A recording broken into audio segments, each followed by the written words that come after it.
Coucou les amis, et bienvenue dans ce nouvel épisode de la classe du professeur Doudou-Vos, consacré aujourd'hui de nouveau à la GDA. Donc j'ai déjà fait un épisode sur la GDA, sur le thème de comment choisir son adversaire en GDA. J'en ferai probablement un autre sur les défenses, les stratégies collectives de défense et d'attaque en GDA. Et là aujourd'hui je voulais vous parler des différentes aides de terrain en GDA, puisque comme vous le savez, lorsque l'on attaque en GDA, c'est pas pareil qu'en raid, puisqu'il y a une aide de terrain qui va s'ajouter et qui va, mine de rien, qui peut modifier quand même beaucoup les choses.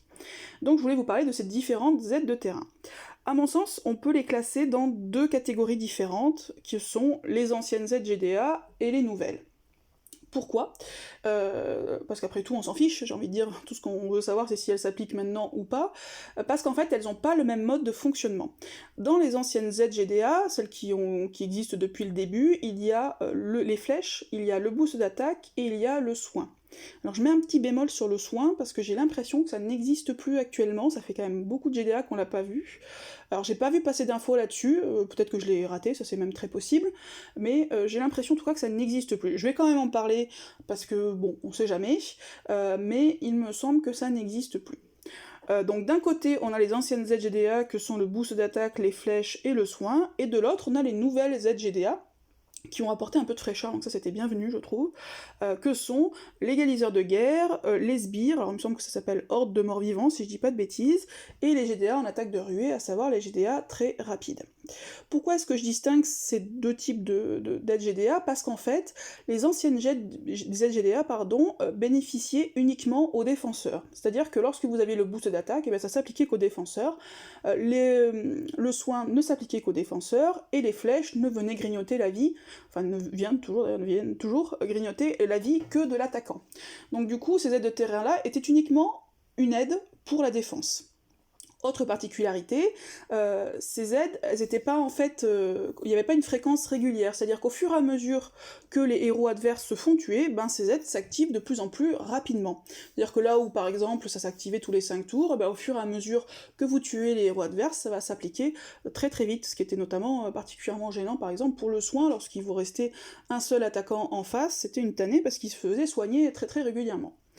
Donc du coup, on a un mode de fonctionnement avec ces anciennes ZGDA qui est particulier et qui est vraiment tourné pour une aide vers la défense. Alors que maintenant, on a de nouvelles ZGDA qui, elles, bénéficient de la même façon, à la fois à la défense et à l'attaque. C'est-à-dire que pour les sbires, on va avoir des sbires pour les deux, pour les GDA, attaque de ruée, tout le monde va être en mode très rapide, heureusement, et l'égaliseur, pareil, va s'appliquer de manière indifférente à l'attaque et à la défense. Autre chose, ces aides ne vont pas s'activer de plus en plus rapidement. Elles vont avoir un mode de fonctionnement régulier, à savoir, si je dis pas de bêtises, pour les sbires et l'égaliseur, tous les 3 tours, ça pique. Et la GDA en mode attaque de ruée, ça c'est très rapide depuis le début et jusqu'à la fin pour tout le monde. Donc du coup, on a de nouvelles aides qui, à mon sens, sont quand même très impactantes, mais qui sont indifférentes pour l'attaque et la défense. Ça ne va pas en tant que tel, bénéficier plus à l'attaque ou à la défense, même si, de toute façon, le jeu fait que, la façon dont le jeu est créé, fait que la défense a toujours un petit avantage par rapport à l'attaquant. Donc voilà, donc il y a ces différentes ZGDA, j'ai essayé de les classer dans l'ordre en fait personnel, après vous ne le partagez ou pas, mais je les ai classés de ce que je trouve le moins embêtant, le moins impactant plutôt, que ce soit en défense ou en attaque, vers le plus impactant. Pour moi, l'aide qui me pose le moins de difficultés, en tout cas qui change le moins ma façon de jouer, c'est le boost d'attaque. Donc effectivement, on a un boost d'attaque qui va s'activer de 10%, je crois, qui va s'activer régulièrement et qui va se cumuler, ce qui fait que la défense va faire de plus en plus mal, mais en tant que tel, ça change pas vraiment ma façon ni d'attaquer, ni la défense que je mets pour la GDA. Étant précisé que ce boost d'attaque-là, de la GDA, peut se cumuler avec des héros avec le bonus qu'offrent des héros comme Boldusk et Rigard. Mais moi, voilà, sur ces GDA-là, donc c'est plus difficile que lorsque j'attaque en raid, parce que l'attaquant va faire plus mal, le défenseur, va faire plus mal, mais honnêtement, ça change pas ma façon d'attaquer, ni ma défense GDA. Donc c'est pour ça que je l'ai mis en premier. Vous pouvez mettre une défense équilibrée, avec des gens qui cognent, il n'y a pas de particularité là-dessus. En deuxième aide que je trouve la moins impactante, alors après, ça encore une fois, c'est un classement qui m'est très personnel, vous le partagez ou pas, y a pas de souci, mais moi la deuxième aide qui me gêne pas trop, c'est les flèches. Que je trouve pas particulièrement impactante. Les flèches, en fait, ça va diminuer, si je dis pas de bêtises encore une fois, de 25, à chaque fois qu'elle se déclenche, elle diminue la vie de l'ensemble de vos héros de 25%. C'est-à-dire que si votre héros a 400 de vie, et ben ça va lui enlever 100 points de vie. Si il en a plus que 40, et ben ça va lui enlever 10 points de vie. Donc plus sa vie est haute, plus ça va lui en enlever, moins sa vie est haute, moins ça va lui en enlever. Ça a quand même un impact, notamment en attaque, puisque du coup votre vie va se faire grignoter petit à petit. Donc ça veut dire quoi? Ça veut dire que vous avez tout intérêt à prendre au minimum un soigneur dans votre équipe. Parce que sinon, si vous manquez de puzzle au début, du coup les flèches vont commencer à s'enclencher et vous allez perdre beaucoup de vie. Donc il faut que vous puissiez vous soigner régulièrement pour contrer cet effet de flèche. Attention également lorsque vous faites vos soins, puisque regardez bien, et ça c'est toujours important de regarder où en est l'aide de terrain, puisque ça ne sert à rien de faire un soin, enfin ça ne sert à rien, ça ne sert pas à grand chose de faire un soin, si vous allez avoir les flèches qui vont s'activer juste après, puisque du coup votre soin va être mangé par les flèches. Sauf bien évidemment si vous avez des héros qui sont subclaquants et que vous allez vous prendre une CS adverse, et que du coup il va forcément mourir, bon à ce moment-là faites votre soin bien évidemment, mais sinon si vous avez la possibilité de différer un petit peu votre soin et que vous voyez que les flèches sont sur le point de s'enclencher, attendez les flèches avant de faire votre soin. Comme ça, vous compenserez l'effet des flèches et votre soin ne sera pas mangé par les flèches. En défense, on peut aussi, du coup, comme en attaque, on se fait grignoter petit à petit, on peut éventuellement faire une défense qui soit un petit peu plus défensive qu'habituellement, faire peut-être des héros qui soient plus de support en fait que d'attaquants, c'est possible, se dire grosso modo, moi je me défends et j'attends que du coup l'attaquant adverse se fasse grignoter. Bon, moi je suis pas hyper fan des défenses trop passives, j'aime bien quand ça tabasse, je trouve que la meilleure défense c'est l'attaque, mais en flèche on peut imaginer d'avoir pour une fois une défense un petit peu plus défensive et un peu moins bourrine, parce que les flèches vont vous aider en fait à décimer, à faire le travail à votre place, à la place des défenseurs, à décimer l'équipe adverse, surtout si l'équipe adverse ne pense pas à prendre de soin. Donc ça c'est la deuxième aide de terrain que je trouve la moins impactante. On va commencer à aller sur des choses qui déjà sont un petit peu plus impactantes. Pour moi, la troisième aide de terrain, ça va être les sbires. Les sbires, c'est quoi en fait? Pour moi, c'est un double effet, c'est-à-dire que ça va être en fait une forme de soin, puisque grosso modo, vous allez avoir un soin indirect, vous allez avoir un sbire qui va se mettre devant votre personnage et qui va encaisser les dégâts à sa place, donc du coup, admettons, on vous fait 200 points de dégâts, c'est le sbire qui va les prendre à votre place, et inversement, le sbire va quand même attaquer, donc il va avoir un effet, alors ça va être des dégâts qui sont pas forcément très importants, mais quand on commence à cumuler beaucoup de sbires, c'est pas non plus complètement anecdotique, on va du coup avoir aussi un sbire qui va attaquer à votre place et qui va faire un peu de dégâts. Je l'ai mis en troisième position parce qu'en fait, ça bénéficie à la fois à l'attaquant et à l'adversaire. Mais ça va quand même avoir pas mal, je trouve, d'impact au niveau tant de votre défense que de votre attaque, au niveau en fait du choix des héros. Parce que forcément, lorsque vous avez des sbires, ça va changer, il y a des héros qui vont être privilégiés. Les héros notamment qui vont manger des sbires, forcément ça va être pas mal. Notamment vous avez alors Grimble, qui forcément est top, parce que non seulement il va manger des sbires, mais en contrepartie il va vous donner du mana. Donc Grimble est forcément un héros à privilégier sur ce type de GDA. Vous allez avoir maintenant Gormek costumé, qui va tuer l'intégralité des sbires. Des héros que franchement avant on n'était pas super fan, mais qui du coup je trouve retrouve un peu d'intérêt, des héros comme Capitaine de Carreau ou des héros comme Gobbler. Pareil, c'est des manches sbires.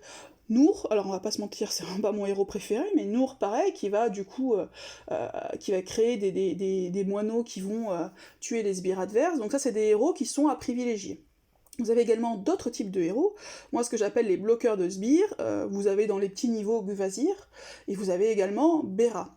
Ça c'est top parce que du coup, Bera, ce qu'elle va faire, c'est qu'elle va créer ses propres sbires, donc déjà ça va se rajouter aux sbires existants, et en plus, elle va empêcher vos adversaires d'en avoir de nouveaux.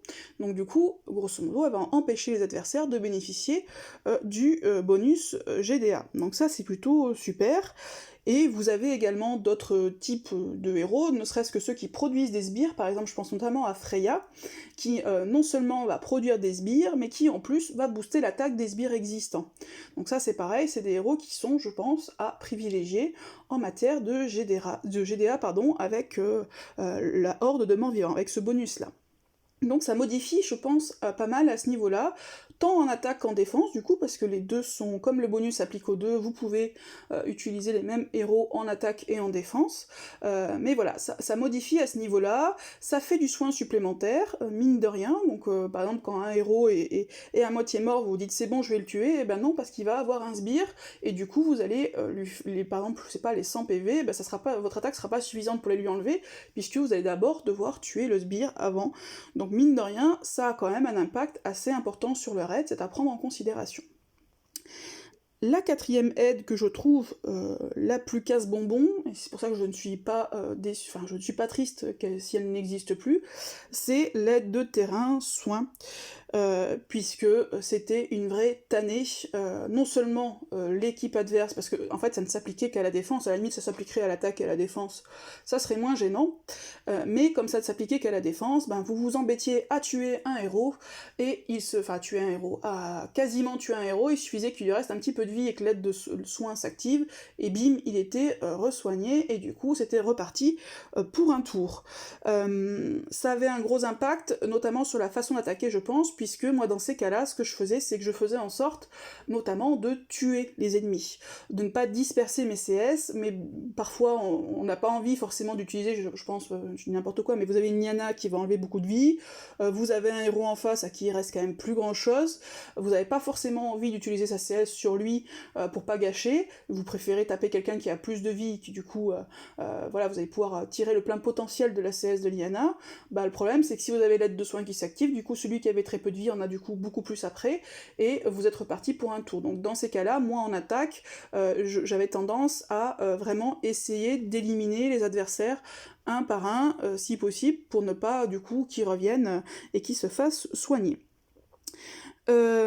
Sinon, au niveau des héros, évidemment, en attaque, ce qui était utile, c'était les héros qui bloquent les soins. Alors, il y en a pas énormément, mais il y en a. Moi, je me souviens, quand je faisais les raids, j'adorais Issan, puisque Issan bloque les soins à 100% sur 2 tours, donc ça c'était génial. Si vous l'envoyez au bon moment, bah du coup l'aide de terrain soin était inutile. Vous avez en 4 étoiles, si je dis pas de bêtises, Jafar qui fait la même chose. On peut imaginer aussi des héros qui volent les soins. Voilà, donc c'est ce type de héros-là qui en attaque était particulièrement utile pour contrecarrer, voire essayer de profiter du bonus de soins. Et en défense, ça avait quoi comme conséquence? C'est que vous pouviez, je ne sais pas si encore une fois si le soin existe toujours, du coup avoir une attaque full bourrine, sans soigneur, en vous disant, bah du coup je tabasse et l'aide de terrain va soigner mes héros à la place d'un soigneur que j'aurais pu mettre dans la défense. Donc on pouvait imaginer des défenses très très impactante au niveau, enfin beaucoup de cogneurs, sans pour autant que ça gêne, puisque du coup le soin, l'aide de terrain soin faisait office de soigneur. Donc on pouvait remplacer du coup un soigneur par quelqu'un qui cognait à la place. Ah, notre petit indicateur d'étoiles et s'est enfui, voilà. Donc ça c'est la 4e aide de terrain. La 5e pour moi, qui alors là pour le coup est extrêmement impactante, c'est l'égaliseur de guerre. L'égaliseur de guerre, ça fait quoi? Ça va enlever l'intégralité des effets, même non purifiables, tous les 3 tours, à la fois à l'attaquant et à l'adversaire. Par contre, ça n'impacte pas les sbires, et ça n'impacte pas non plus le surplus de vie que des héros par exemple comme Heimdall peuvent donner. Mais par contre, y a des héros du coup qui deviennent quasiment pas inutiles, mais enfin parce que c'est tous les 3 tours, donc ils peuvent quand même faire effet, mais des héros qui sont beaucoup moins utiles, par exemple comme Jeff qui ne fait que des dots et que des effets, même un héros comme Vela va être beaucoup moins intéressant, donc ça je trouve que ça a un impact énorme et je ne peux que vous conseiller de modifier vos défenses en conséquence, mais également de faire très attention lorsque vous attaquez.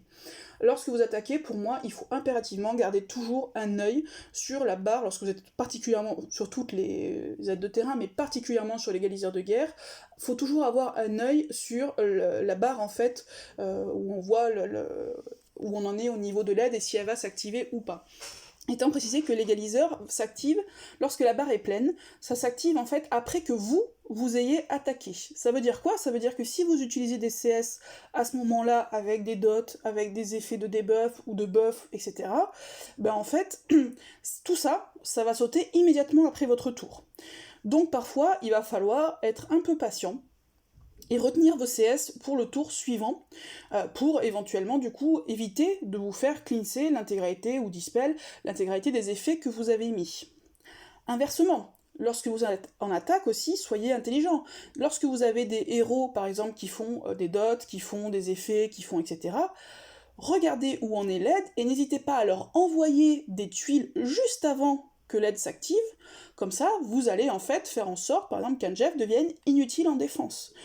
Si vous arrivez à activer sa CS au bon moment, bah du coup il va se faire dispel juste après, et vous aurez pu du coup envoyer des tuiles, charger vos propres CS, et en contrepartie vous n'aurez pas subi les effets de sa CS à lui.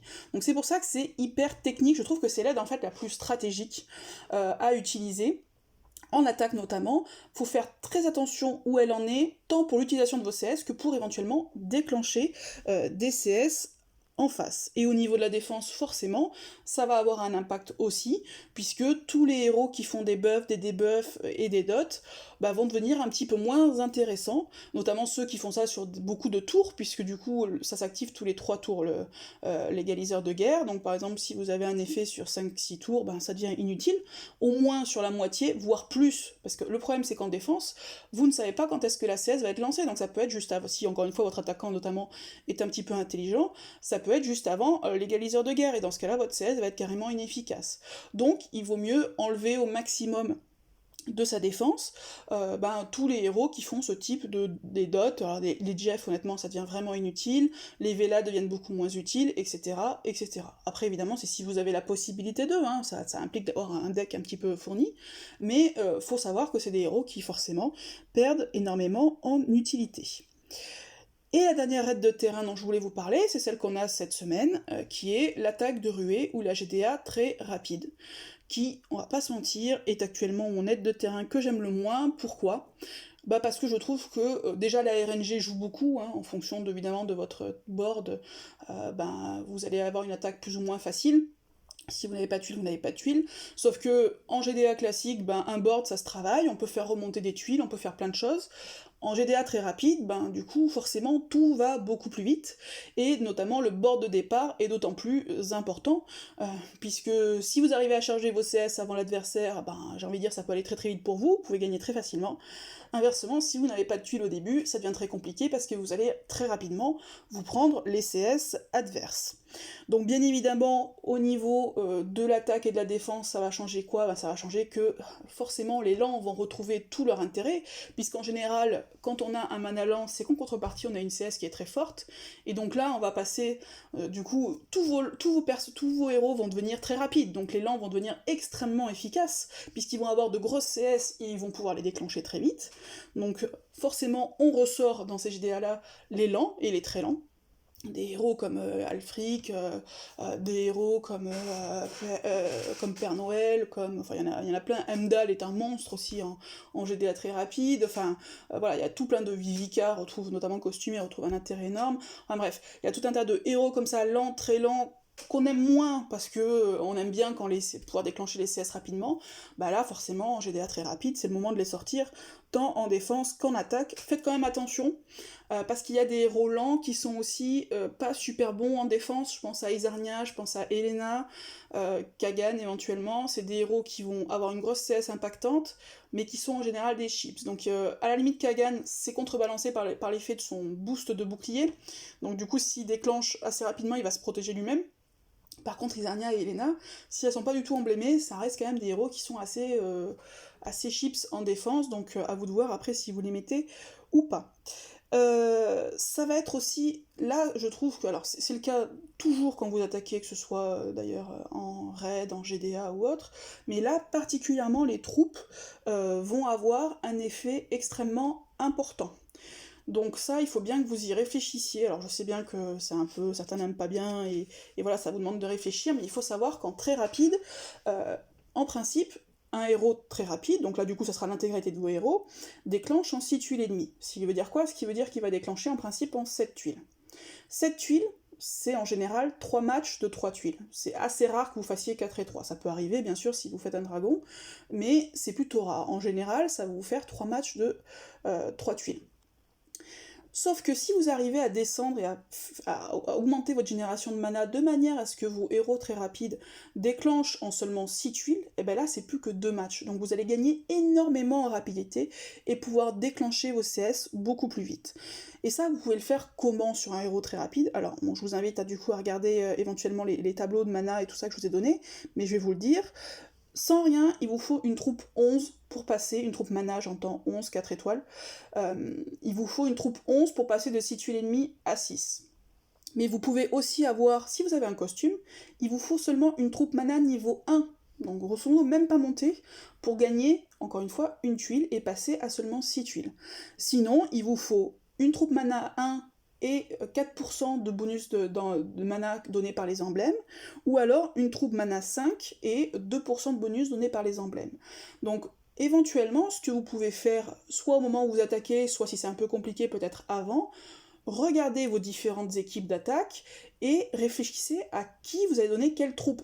Parce que du coup, ça va changer par rapport à d'habitude. On a l'habitude, moi j'ai par exemple, je dis n'importe quoi, mais sur mon mono rouge, je sais que j'ai une troupe mana 17, une troupe mana 11 et une troupe mana 5, et je vais pas les donner, je vais toujours les donner aux mêmes personnes. Bah là, il va falloir que je réfléchisse, parce que par exemple, avant, sur mon mono rouge, j'ai un Boldusk costumé à qui je donnais une troupe mana 5. Bah là, j'ai une troupe mana 1 également, je vais peut-être la lui donner à lui pour pouvoir donner ma troupe mana 5 à quelqu'un d'autre. Donc c'est là-dessus que vous devez réfléchir, éventuellement en amont, parce qu'au moment où vous attaquez en GDA, c'est peut-être un peu plus compliqué, vous êtes un peu dans le speed, surtout vous êtes un peu concentré, mais pour le coup, les troupes mana sont encore plus... il faut vraiment que vous réfléchissiez à ça lorsque vous attaquez. Quel héros je peux déclencher avec seulement... Est-ce que avec les troupes que j'ai actuellement, est-ce que je peux déclencher 1, 2, 3 héros plus rapidement, en 6 tuiles au lieu de 7? Et si c'est pas le cas, ou si vous pouvez pas déclencher tous vos héros plus rapidement, quel héros j'ai intérêt à déclencher le plus rapidement en fonction de qui j'ai en attaque? Donc ça, c'est hyper important. Vous vous dites, moi, par exemple, je veux déclencher un soigneur plus rapidement, faites en sorte de donner la bonne troupe au bon héros pour qu'il déclenche en seulement 6 tuiles et vous soigne. C'est ça que vous devez, à mon avis, réfléchir, et ça, c'est très très important en attaque de ruée, parce que mine de rien, entre 2 matchs et 3 matchs, 2 matchs vous pouvez les avoir, et 3 matchs, s'il faut, vous les aurez jamais, parce que vous ferez décimer avant, parce qu'encore une fois, ça va très très vite. Honnêtement, en général, les attaques, c'est très souvent tout ou rien. C'est-à-dire, soit vous faites un OS, soit vous faites pas grand-chose. Donc la vitesse est très très importante, et les troupes vous permettent de gagner de la vitesse. Autre chose, évidemment, ce que vous pouvez faire pour contrebalancer un peu ces effets-là, c'est mettre, tant en défense qu'en attaque, des héros qui gênent la génération de mana, puisque du coup, ça va ralentir l'adversaire, et vous, ça va vous permettre de gagner un peu de temps et d'essayer du coup de le prendre de vitesse. Donc ces héros-là aussi, en GDA très rapide, retrouvent un petit peu d'intérêt. Écoutez, voilà ce que je voulais vous dire. Bon courage pour la GDA très rapide, mais encore une fois, j'aime pas ça, parce que je trouve que la RNG prend trop d'importance, déjà c'est le cas naturellement, mais encore plus puisque malheureusement on n'a pas la possibilité de beaucoup travailler son puzzle avant de se faire décimer par l'équipe adverse. Mais bon, c'est un mode d'attaque, je trouve ça quand même très sympa d'avoir différentes ZGDA, je trouve que ça renouvelle énormément le genre, ça rend ça beaucoup plus intelligent, beaucoup plus stratégique plutôt, et puis surtout ça change un peu, et ça fait du bien, parce qu'on a quand même un jeu qui peut être assez répétitif, donc je trouve ça très très sympa. Écoutez, j'espère que ça vous aura été utile, et je vous souhaite une bonne journée. Ciao les amis!